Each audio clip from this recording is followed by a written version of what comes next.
अस्सलामुअलैकुम, welcome to my channel Urdu medium lessons. मेरे नए वीडियोस देखने के लिए उर्दू मीडियम लेसन्स को सब्सक्राइब करें और शेयर लाइक ज़रूर करें और बेल आइकॉन पे क्लिक करें। बच्चों, आज हम तीसरी जमात उर्दू बाल भारती की किताब से नन्ही चूंटी की कहानी पढ़ेंगे। नन्ही चूंटी। किसी जगह बहुत सी चूंटियाँ रहती थीं। वो रोज़ाना खुराक जमा करने के लिए अपने घरों से निकलती थीं।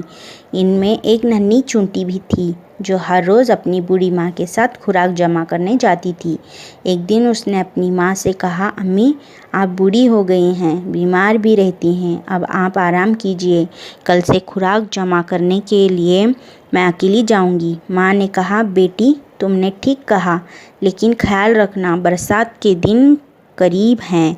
बारिश शुरू होने से पहले हमें ज़्यादा से ज़्यादा खुराक जमा कर लेनी चाहिए।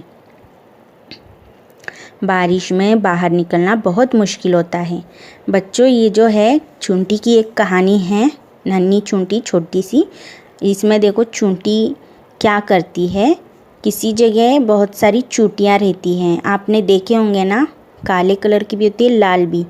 तो एक जगह पर चूंटियाँ बहुत सारी रहती हैं, तो वो चूंटियाँ क्या करती है, रोज़ाना खुराक यानी खाना जमा करने के लिए वो अपने घरों से क्या करती है, रोज़ निकलती हैं। और उसमें से जो एक नन्ही चूंटी है वो हर रोज़ अपनी अम्मी, उसकी एक नन्ही चूंटी रहती है, उसकी अम्मी बहुत बूढ़ी रहती है, तो वो अपनी माँ के साथ रोज़ क्या करती है, वो खाना जमा करने के लिए, खुराक जमा करने के लिए जाती है बाहर। तो एक दिन उसने क्या बोला अपनी अम्मी से, नन्ही चूंटी ने, अम्मी, आप बहुत बूढ़ी हैं और बीमार भी हैं।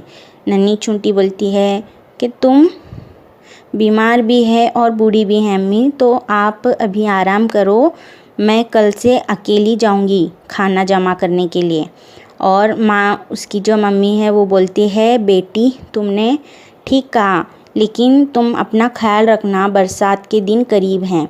अभी देखो, बारिश के दिनों में चूंटियाँ बाहर नहीं निकलती क्योंकि पानी में मर जाती हैं। इसके लिए वो, उसकी अम्मी बोलते हैं कि बरसात के दिन आने वाले हैं, तो तुम अपना ख्याल रखना और बारिश शुरू होने से पहले हमें ज़्यादा से ज़्यादा खुराक जमा कर लेनी चाहिए।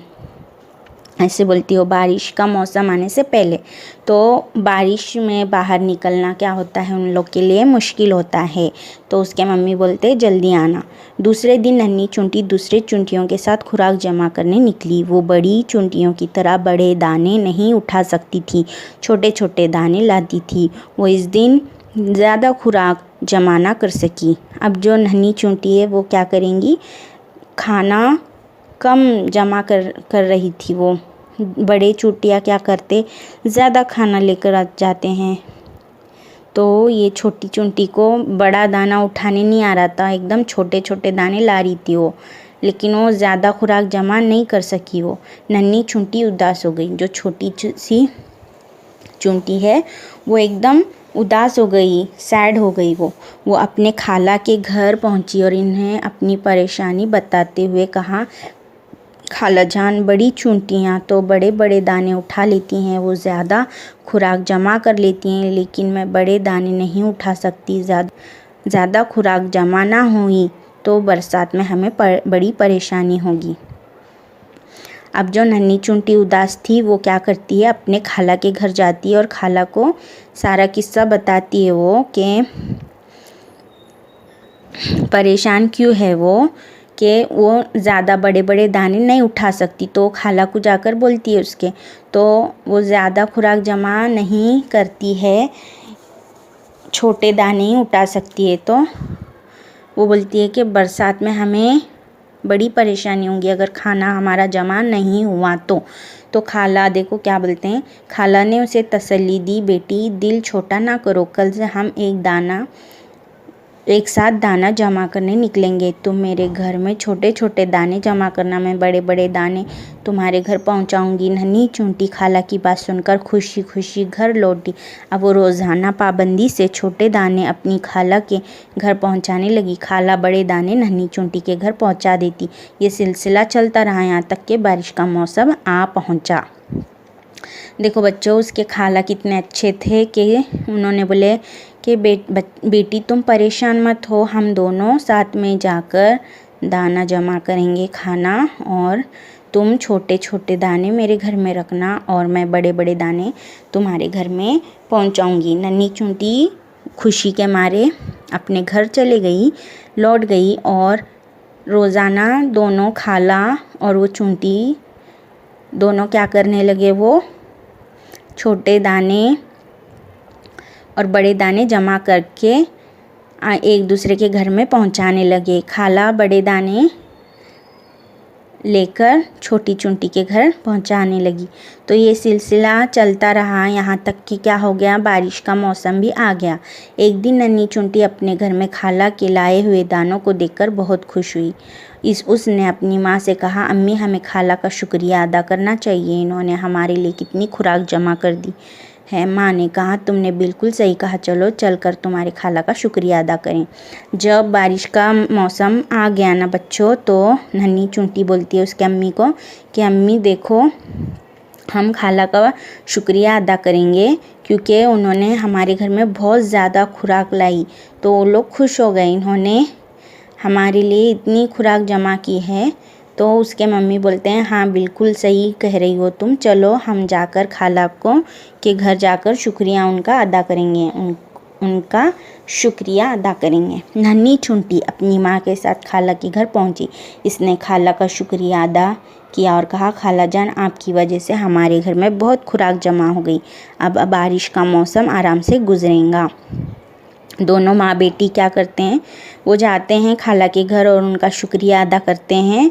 और खाला को नन्ही चूंटी बोलती है कि खाला आपकी वजह से हमारे घर में बहुत ज़्यादा खाना जमा हुआ, अब बारिश का मौसम हमारा बहुत अच्छे से जाएगा। तो खाला बोलते हैं, खाला ने इसकी बात सुनकर मुस्कुराते हुए कहा, शुक्रिया तो मुझे तुम्हारा अदा करना चाहिए, ज़रा गौर से देखो तुमने जो छोटे छोटे दाने जमा किए हैं वो कितने ज़्यादा हैं, मेरे जमा किए हुए दानों से भी बहुत ज़्यादा। नन्ही चूंटी अपने जमा किए हुए दानों को देखकर हैरत ज़दा रह गई, वो सैकड़ों की तादाद में थे। खाला ने उसे समझाते हुए कहा, हैरान होने की क्या बात है, दरअसल तुमने बड़ी चूंटियाँ से कम मेहनत नहीं की है, ये सब तुम्हारी मेहनत और बाकायदगी से काम करने का नतीजा है। जब छोटी चूंटी खुश हो गई कि हमारे घर में ज़्यादा खाना है, तो खाला के घर वो जब पहुंचती है उसके, तो खाला के घर में उनके घर से ज़्यादा दाने रहते हैं, सैकड़ों की तादाद में बहुत ज़्यादा खाना जमा होता है। वो नन्ही चूंटी ने जो छोटे छोटे दाने जो जमा किए होते हैं ना बच्चों, वो खाला ने जो दाने लाए हैं उससे ज़्यादा रहते हैं। तो जो नन्ही चूंटी है ना, वो बहुत ज़्यादा हैरान हो जाती है, हैरत से देखती है वो। और खाला ने उल्टा उसका नन्ही चूंटी का शुक्रिया अदा करते हैं कि शुक्रिया मुझे तुम्हारा अदा करना है क्योंकि तुमने मेरे से ज़्यादा खाना जमा किया है। और खाला उसे समझाते हैं कि हैरान होने की बात नहीं है, दरअसल तुमने बड़ी चूंटियों से कम मेहनत नहीं की, तुमने बड़ी चूंटियों से ज़्यादा मेहनत की है, तुमने रोज़ काम किया है, रोज़ मेहनत की है, इसके लिए तुम्हारी मेहनत और बाकायदगी से काम करने का ये नतीजा है। जब हम मेहनत करते हैं तो हमारे काम का जो नतीजा होता है वो बहुत अच्छा होता है, हमारा मेहनत का फल क्या होता है, मीठा होता है। तो दोनों खुश रहते हैं, नन्ही चूंटी भी खुश हो जाती है और उसके खाला भी खुश हो जाते हैं। देखो बच्चों, ये कितनी अच्छी कहानी है नन्ही चूंटी, आप इसको पढ़ो और आप भी क्या करो, अच्छे से मेहनत करो, कोई भी काम करते हो तो दिल से करो और आप भी क्या करो, उसका अच्छा नतीजा हासिल कर सकते हैं।